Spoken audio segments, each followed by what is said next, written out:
Hello there, Alaskans, wherever you are. Welcome to the Must Read Alaska Show.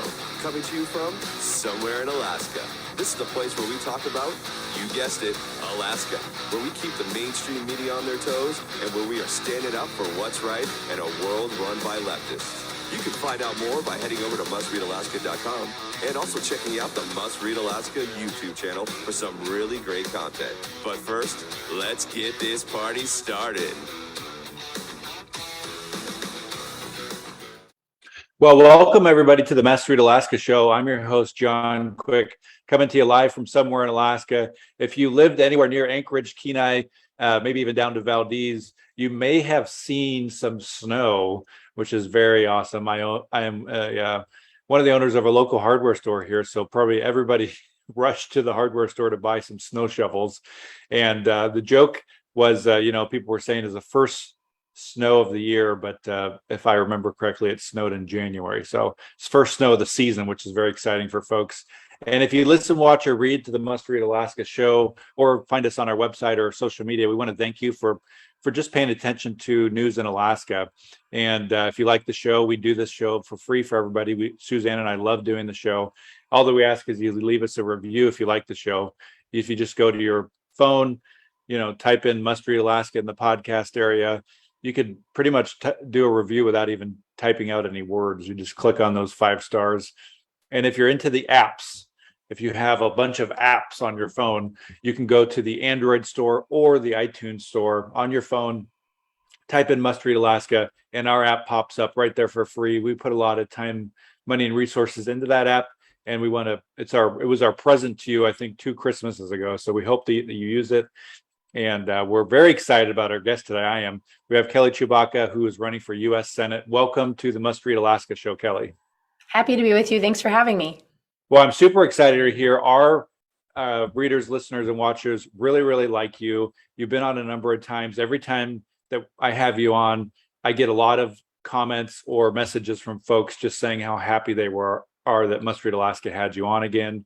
And so let's talk a little bit about, why are you running? I think every time we've had you on, I've had some new folks kind of hear about you for the first time. I don't know how they haven't heard about you by now, but tell us a little bit about why you're running, just for maybe the folks that this is their first time getting to know you.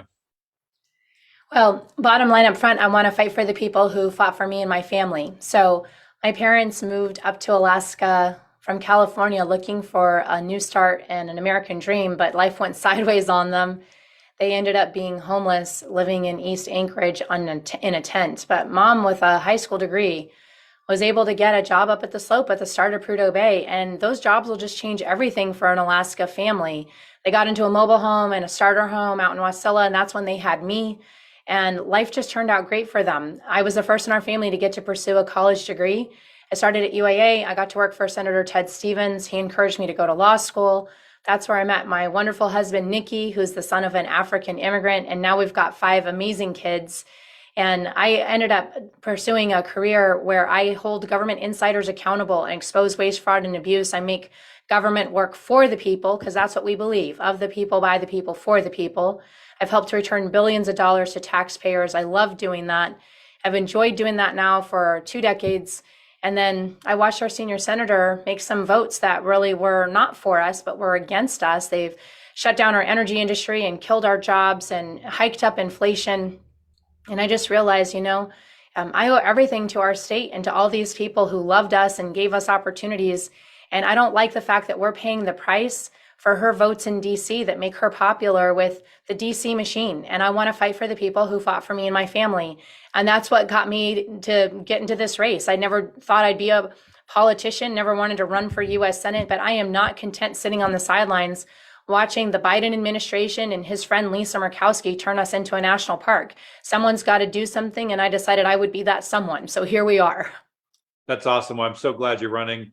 Last week, it was just a interesting point. Last week, I had Ivan Moore on the show, which he's one of the kind of survey experts here in Alaska for folks that don't know who that is.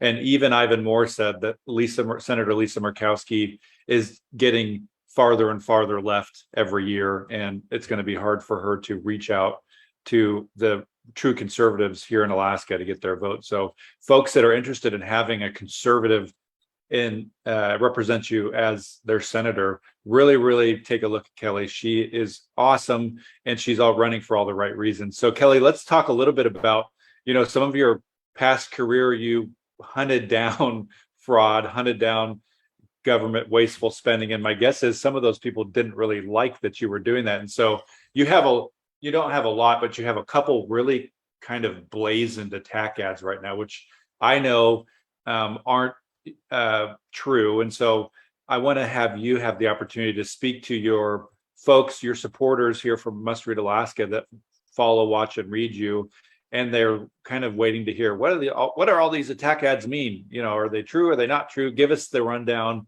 on the two that are kind of the most prominent, which are, the moving to Alaska, and you were federally investigated for fraud, which are, both a bunch of jargon.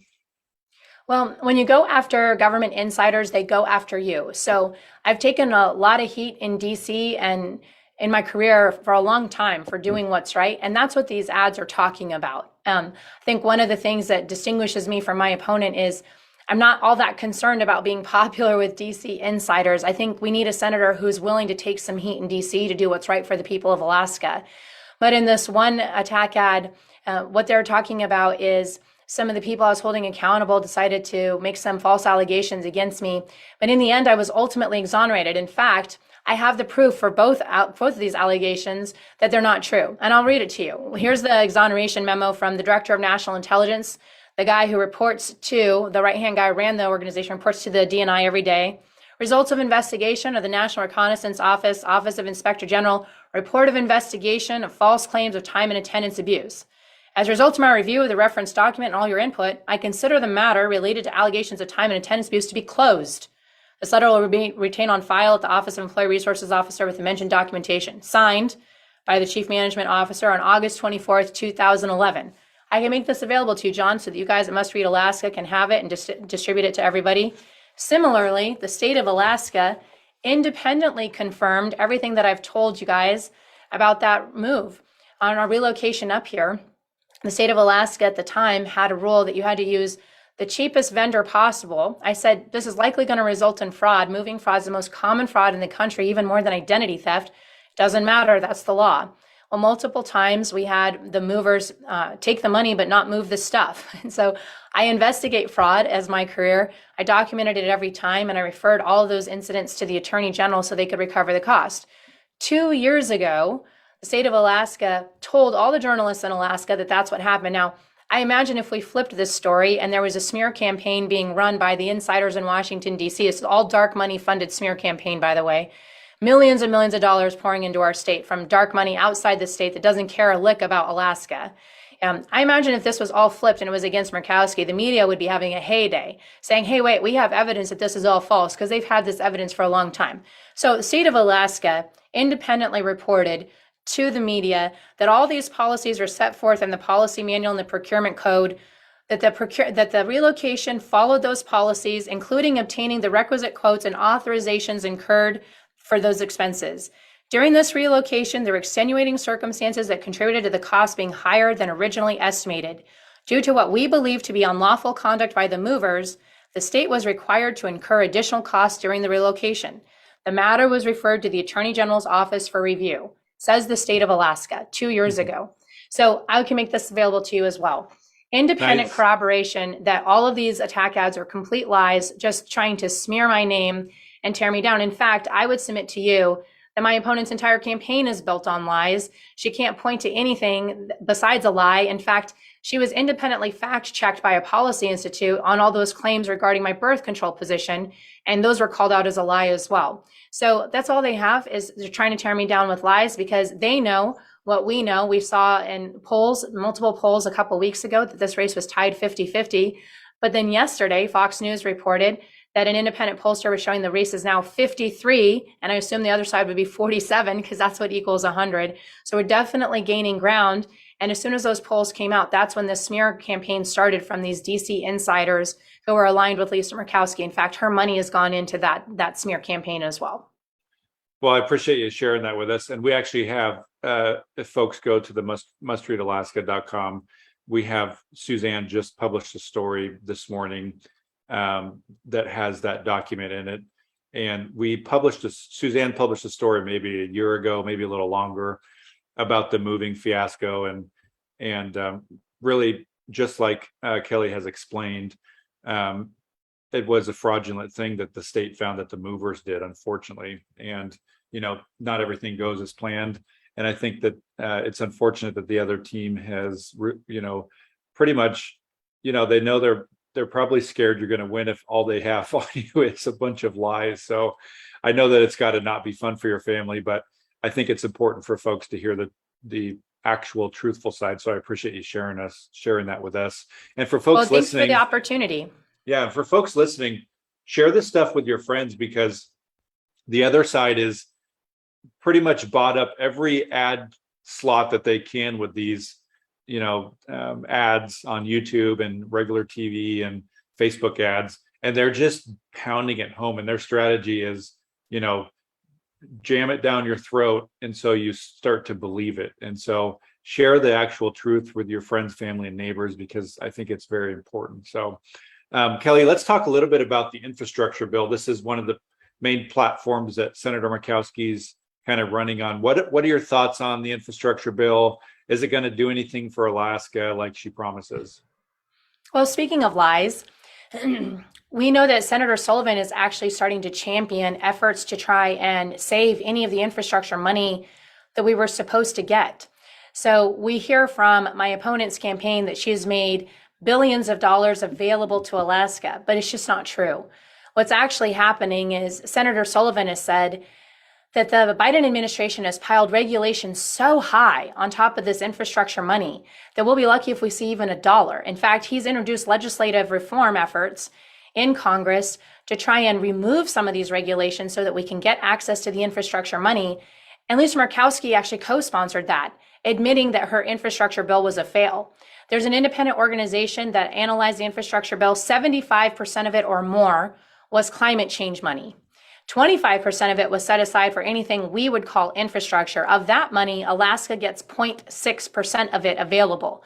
But it's all hiding over behind Biden's radical environmentalist nominees that Lisa Murkowski confirmed. And they've made these regulations so high that it's, quote, designed to kill all infrastructure, according to Dan Sullivan. And so we have to go and apply and compete for it. But the Department of Transportation put out a memo saying they're not going to approve any new roads or new bridges or, infrastructure that we need. And so we're not actually getting infrastructure from the infrastructure bill. In fact, that's what this legislative reform effort is trying to fix, is getting rid of the regulations for it. Dan Sullivan said, you have to decide, who do you stand with? Do you stand with the American people, the families that are suffering, and the workers that are getting crushed? Or do you stand with Joe Biden, the radical environmentalists and the special interests that have ties to the White House? And that's exactly the decision that's before all of the Alaskan people in this election. Are we going to pick the senator that's standing with Alaska and our families and our workers that are being crushed? Or are we going to pick the senator who's been standing with Joe Biden, pushing through this climate change agenda and is being funded by all the dark money outside Alaska? That's the decision that's before us. This climate change agenda that they called infrastructure, that's the one that jacked up all of our inflation rates. It was a $1.2 trillion bill. And as Dan Sullivan says, we'll be lucky if we see $1 of it. That's the real story behind infrastructure. Yeah, I remember one of the COVID bills, they snuck in money for like all the newspaper organizations all over the US. And, they just do that. They sneak in these monies and these parameters that the average American doesn't have time to go look at because they got 2 jobs and running around with the kids to soccer practice and hockey practice. And so they just put a fancy little title on the bill and hope that 90% of the people will just think that that's the bill. And, I want to encourage folks to do your homework. Go look at the bill, look at some of the statements that Dan Sullivan said on the bill. This is not, in my opinion, going to bring a ton of money to Alaska. There's way too many stipulations around any of the money that we would ever get. It's almost impossible to get, in my opinion. So, well, we're also, John, think of it this way. We're over a year out from when the bill is passed. Does anybody see any new cranes popping up? We should already have the money. And I've talked to mayors and leaders across the state who said, we've applied and the fact is we can't find the money. And it's because of what Dan Sullivan has said. They've killed all the infrastructure bill by piling the regulations on it so high. And so we got all the climate change for it. We got all the inflation for it. We just didn't get what we were told we would get for it. So it makes a really good campaign pitch. But the fact is, it's just more lies. Yeah. So one of the things I wanted to get your take on, I think about a year and a half ago, my timeline could be wrong. I'm not the best with timelines, but the Alaska Democratic Party's Facebook page, their official Facebook page, put out, this happened during one of the Supreme Court confirmations. They put out essentially a press release on their own Facebook page saying to Murkowski that, how dare you vote for this person? The only reason why you're in office is because you made a deal with us. And the only reason you're in office is because of us. I mean, it's still on their Facebook page today. Somebody could go back and look at it on the official Alaska Democrat Facebook page, which is just crazy for me to think about. Why do you think that the Republican Party, mainly the big one, the one outside of Alaska, is supporting Murkowski when the Democratic Party is very upfront with the fact that the only reason she's in office is because of them? Yet you have Mitch McConnell fully, going all in for Murkowski. That it seems like they have a disconnect with the actual local Alaska Republican Party, where most of the districts in Alaska have endorsed you and not, I don't think a single one of them have endorsed Murkowski. Right. Our Alaska Republican Party has censured Murkowski and removed her from membership. We clearly can see in Alaska that Murkowski is a Democrat. I mean, like what Ivan Moore told you, and her campaign is run by Democrats. Her PAC is funded by Democrats. She's picking up all her votes from the Democrats, et cetera. What we all know this to be true. Washington, D.C. machine and D.C. insiders establishment, they're all one kind of group of people. They're these elitists who have one standard for themselves and a different standard for the rest of us Americans. And, they can build a wall around the Capitol, but they stopped the wall at the border. And Murkowski voted for this. We've got, 4 million people plus who've come across the border illegally in the last 20 months of Biden's administration. That's not helping anyone here in the United States of America. That we've had fentanyl and human trafficking and the gangs all coming across the border. They can increase the funding for their Capitol Police, but Murkowski was the tie-breaking vote for the defund the police activists at the Department of Justice, who now oversees local police grants. And in that time, between 2019 to today, our grants for rural police have gone down 50%. Because this person's now in charge. So they need more security at the Capitol, but we need less security out in rural Alaska because of a tie-breaking vote from Lisa Murkowski. It's a double standard. We all know that. We get stuck with her tie-breaking vote for Obamacare to be in place, but they are not living under Obamacare healthcare plan for the people in Capitol Hill. It's a different standard. And so whether it's the Democrats who are funding Lisa Murkowski or it's Mitch McConnell putting in somewhere between $3 to $7 million is how much he's committed just to smear ads against me in this race. We have a Republican senator from Kentucky trying to impose on all of us Alaskans who our senator in Alaska is going to be. This is the same senator who came in and told us after Ted Stevens was wrongly indicted that Ted Stevens had to step down from the U.S. Senate or he was going to remove him from the U.S. Senate. So McConnell's called it wrong in U.S. Senate races before. Remember, Stevens ultimately was acquitted. He's called it wrong in U.S. Senate races in Alaska before, and I believe he's calling it wrong again because Mitch McConnell knows nothing about Alaska politics. But this is what the D.C. inside machine does, is it just looks out for its own at the expense of the American people. And Alaska, I believe, is tired of paying the price for Lisa Murkowski's popularity with the D.C. insiders. We're the ones who've, because of her and her votes, have our energy industry shut down. We've lost our jobs. We've seen our inflation go through the roof. We're the ones who saw her vote for red flag laws and Biden's extreme gun control while she tells us that she supports the Second Amendment. She lies to our face.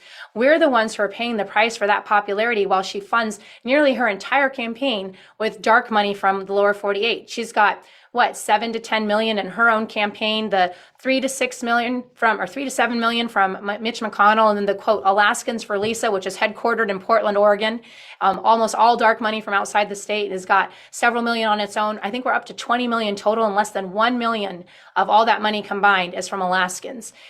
So his dark money funded campaign from outside the United States, and they're the ones telling us who our senator is supposed to be.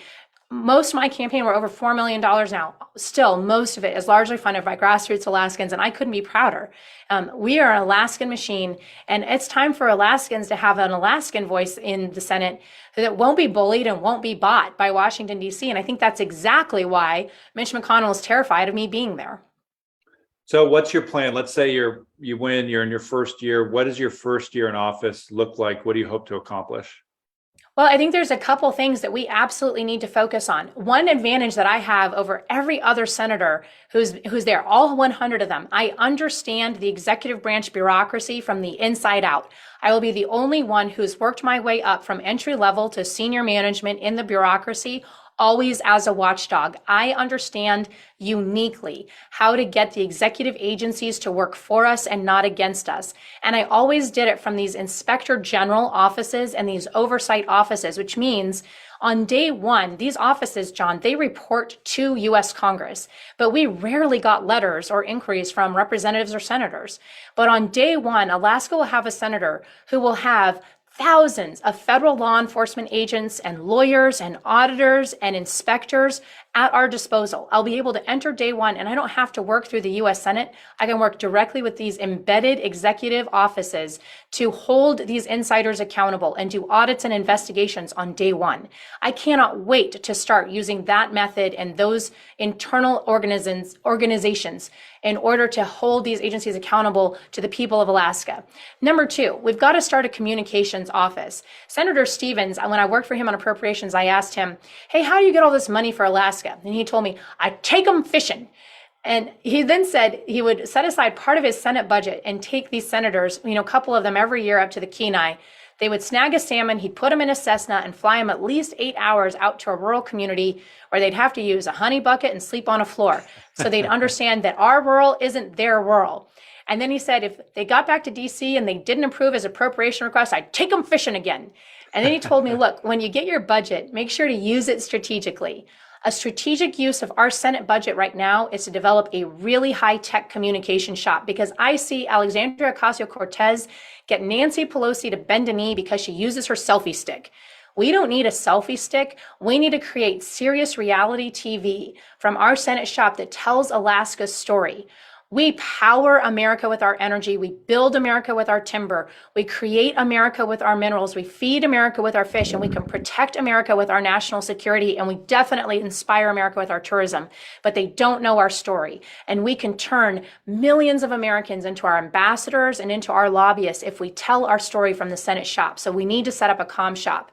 And then the other thing I think we need to do is we need to start absolutely focusing on permitting reform, holding these agencies accountable to the fact that they're not following the law. They need to be issuing permits by law in 2 years. They're averaging somewhere between 4.5 to 5 years. And I understand, having worked through the bureaucracy, nothing gets a bureaucrat's attention faster than threatening a budget cut or an authority cut. So we need some serious hearings, like before the Energy Committee, where we had the chair for 6 years, but what did we get for it? Or with budget cuts before Appropriations Committee, where we have a senior member, but I don't see us doing anything. In fact, in 12 years, there's only been 1 year where we've passed an appropriations bill on time, and I don't see any agencies being threatened with budget cuts for not doing their job. It's time to start holding the bureaucracy accountable so the people of Alaska get results. So Kelly, how can somebody get involved in your campaign? There's going to be folks that are listening to this, thinking to themselves, where do I find her website? How do I connect with her on Facebook? I want to volunteer. I want to knock on doors. I want to make phone calls. Sure. Tell us all that information. So if you want to help us get out ads where we can counter this smear campaign from McConnell, you can donate online at kelly4ak.com, KELLYFORAK.com. And if you want to help us knock doors, I'm out there every day. If you're wondering, why do I sound a little raspy? Because I've been doing a lot of talking. Kelly4ak.com. You can sign up to volunteer. And at the bottom of the website, you'll see our phone number, 907-917-7996. You can reach out to us. I'd love to knock doors with you. Just last week, I was knocking doors in Bethel, Soldotna, Kenai, Anchorage, the Valley, and Fairbanks. And I've got a similar lineup this week. We're out there every day. I've knocked thousands of doors. Our family has knocked thousands. The team has knocked 25,000. We're going to keep knocking until November 8th. This is how we're going to win. And we need you part of the winning team. KellyForAK.com. We'll see you there. Thanks, John. Well, thank you so much for joining us, Kelly. I really appreciate it. And for those maybe that tuned in here the last 5 to 10 minutes, I want to encourage you to go back and listen to the whole thing, because what's happening is, Kelly has a couple of attack ads against her, and she very eloquently explains the truth behind both of these attack ads that we're all seeing. My kids, for God's sake, keep saying, why do these Kelly ads keep playing? She's a nice person. Isn't she your friend? And so I want to encourage folks to go back and listen to Kelly's explanation. It's a very simple explanation. Must Read Alaska also just posted a story. Suzanne wrote it this morning about the one of the attack ads on her. And then about a year and a half ago, Suzanne wrote a story, a good explanation on the moving attack ad. So I'll put both of those links into this podcast episode for folks to make it even easier for you to click on and read. Tomorrow, we're going to have, I'm trying to have, what day is today? Tuesday. Tomorrow, I'm trying to have Matt Shuckero on, which would be exciting. So until next time, from somewhere in Alaska, I'm John Quick. Thank you so much, Kelly, for joining us. I really appreciate it. Thank you.